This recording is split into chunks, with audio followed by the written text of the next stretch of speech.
Okey, sebelum ni kita dah pernah belajar antara faktor-faktor yang mempengaruhi kadar tindak balas. Yang pertama adalah kepekatan, yang kedua adalah suhu, yang ketiga adalah mangkin dan yang keempat adalah saiz bahan. Okey, sekarang kita tengok macam mana faktor-faktor ni boleh mempengaruhi kadar tindak balas.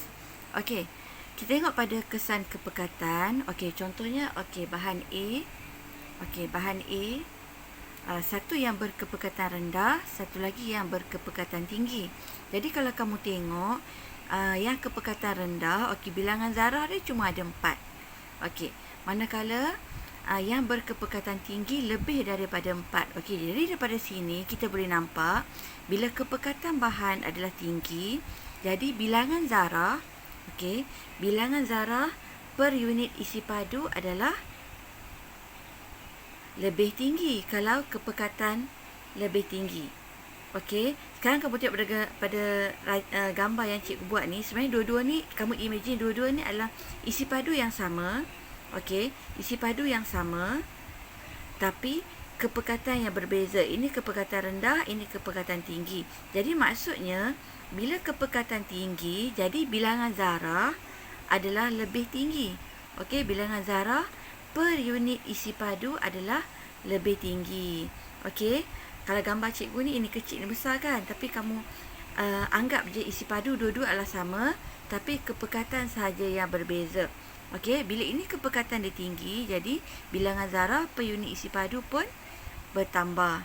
Jadi maksudnya bila banyak bilangan zarah, frekuensi pelanggaran bertambah. Maksudnya, bila dah makin bertambah kepekatan, jadi bilangan zarah pun bertambah. Bila bilangan zarah bertambah, jadi potensi untuk pelanggaran tu adalah lebih tinggi, sebab ibarat macam dia lebih crowded. Bila lebih crowded, jadi frekuensi pelanggaran bertambah. Jadi bila frekuensi pelanggaran bertambah, jadi frekuensi pelanggaran berkesan pun akan bertambah. Maksudnya pelanggaran yang boleh menyebabkan hasil tindak balas pun akan bertambah. Kalau kamu tengok ini bilangan zarah dia sikit kan, jadi potensi untuk berlanggar tu ada tapi kurang berbanding dengan yang B, sebab kepekatan dia tinggi. Jadi sebab itu kadar tindak balas makin bertambah disebabkan oleh kepekatan yang tinggi. Yang kedua, kita tengok dari segi suhu. Bahan A, bahan yang sama. Ini suhu dia rendah, ini suhu dia tinggi. Katakan ini suhu adalah 10 darjah Celsius, ini adalah 30 darjah Celsius. Macam mana kesan suhu boleh mempercepatkan kadar tindak balas? Kamu tengok ya.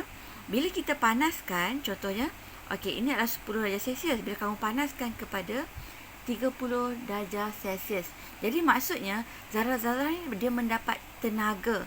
Dia mendapat tenaga. Jadi dia mendapat tenaga. Jadi tenaga kinetik bahan tindak balas pun akan bertambah. Maksudnya dia akan bergerak dengan lebih laju. Maksud bila kamu panaskan dia, dia akan dapat tenaga, kemudian dia akan bergerak dengan lebih laju. Jadi tenaga kinetik bagi bahan tindak balas pun akan bertambah. Jadi lebih banyak zarah bertenaga untuk atasi tenaga pengaktifan. Maksud dia dah dapat tenaga, jadi banyak yang bertenaga untuk atasi tenaga pengaktifan. Lepas itu, bila dah banyak pelanggaran berlaku, banyak zarah yang bertenaga, jadi frekuensi pelanggaran berkesan pun akan makin bertambah. Frekuensi pelanggaran berkesan akan makin bertambah. Jadi bila makin bertambah, kadar tindak balas pun akan semakin bertambah disebabkan oleh pelanggaran berkesan yang semakin bertambah. Itu adalah suhu dan kepekatan.